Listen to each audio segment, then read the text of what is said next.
तो ये कड़े पढ़कर तो मेरा दिल दहल गया कि जब भरपूर गाजर पैदा हो रही है और विटामिन ए की हर चीज इस देश में मिलती है। बहुत सारे देश हैं दुनिया में जहां गाजर नहीं हो सकती, बहुत सारे देश हैं जहां मूंगफली नहीं हो सकती, बहुत सारे देश हैं जहां दूध नहीं है क्योंकि जानवर नहीं है, बहुत सारे देश हैं जहां मक्खन नहीं है, दही नहीं है, पनीर नहीं है क्योंकि उनके यहाँ जानवरों की संख्या नहीं है। वहां पर विटामिन ए की कमी से हजारों बच्चे अंधे हो जाएं तो एक बार को समझ में आता है भारत जैसे देश में जहां प्रचुर भंडार है, सस्ती कीमत पर विटामिन ए उपलब्ध है, वहां अगर हजारों बच्चे 40,000 अंधे हो जाएं तो ये बहुत दुख होता है, धक्का लगता है दिल को। आप इसमें बहुत बड़ी भूमिका निभा सकते हैं। इस तरह की जो समस्याएं हमारे देश में हैं, इनमें बहुत बड़ी भूमिका निभा सकते हैं। विटामिन सी की कमी हो जाए हमारे भारत देश में तो आप जानते हैं कि इस देश में विटामिन सी का बहुत बड़ा स्रोत है आंवला, आसानी से उपलब्ध है, 10, 12, 15 रुपए किलो में आसानी से उपलब्ध है। जब सीजन आता है तब आप इसको इकट्ठा करके रख सकते हैं और इसको सालों साल इस्तेमाल कर सकते हैं। तो आंवले के कई उत्पादन हैं, लेकिन लोग चाहें तो इसको अपने घर में ही तैयार करके हमेशा के लिए रख सकते हैं। इतना बड़ा स्रोत है विटामिन सी का। अब हमारे पास प्रकृति ने दिया, भगवान ने दिया, विटामिन ए के स्रोत हैं। विटामिन B12 की तो भारत में कभी कमी नहीं हो सकती क्योंकि यहाँ के लोग जितने तरह की सब्जियां खाते हैं, जितने तरह के फल, मौसमी फल खाते हैं, सवाल ही नहीं उठता कि हमको विटामिन B12 कभी कमी हो जाए। ऐसे हमारे देश में प्रकृति के द्वारा जो बहुत सारे समृद्ध पदार्थ हैं, सस्ते हैं, कीमत में आसानी से उपलब्ध हैं, हर जगह होते हैं। सबसे बड़ी बात है कि आंवला भारत में हर जगह आसानी से मिल जाता है, गाजर भारत में हर जगह आसानी से मिल जाती है, टमाटर हर जगह आसानी से मिल जाता है। तो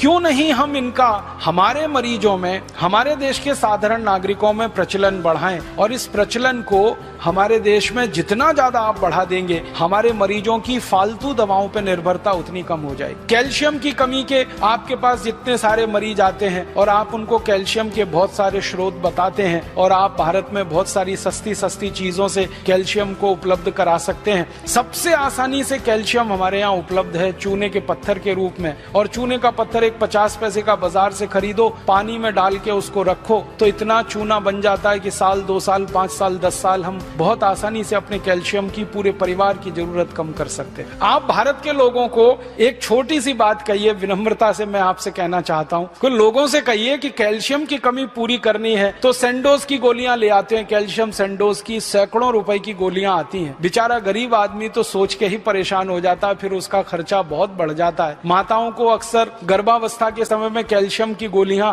आप सब बताते हैं, तो उनको इतना ही कह दीजिए कि चूना खाओ, और लोगों से कहिए चूना लगाओ मत किसी को, चूना खाओ। चूना लगाने के लिए नहीं है, खाने के लिए। ये चूना लगाने की जो आदत आ गई है हम में, अंग्रेजों से सीख कर हमने चूना लगाना सीख लिया सबको। पहले कोई इस देश में किसी को चूना नहीं लगाता था, अंग्रेजों के आने के बाद हमने चूना लगाना सीख लिया। तो लोगों से कहिए चूना लगाओ मत, चूना खाओ। ये चूना खाने के लिए है। बस इतना ही विनम्रता से कहिएगा कि तंबाकू के साथ मत खाओ। उसको खाना है तो दही में डाल के खाओ, उसको खाना है तो दाल में डाल के खाओ, उसको पीना है तो पानी में डाल के पियो। मामूली सी मात्रा जीरे के दाने के बराबर, गेहूं के दाने के बराबर दही में, नहीं तो दाल में, नहीं तो सब्जी में, नहीं तो पानी में आसानी से खाया जा सकता है और बहुत बड़ा कैल्शियम का स्रोत है। भगवान ने इतना बड़ा कैल्शियम का स्रोत इस देश को दिया है, शायद ही किसी देश में होगा। वो चूने का पत्थर ही है जिससे हम सीमेंट बना रहे हैं, वो चूने का पत्थर ही है जो 20 तरह के उद्योग में जा रहा है। वो ही चूना हमारे मरीजों के कैल्शियम की पूर्ति में बहुत बड़ी भूमिका निभा सकता है। तो ये साधारण सी बातें आम आदमी के दिल दिमाग में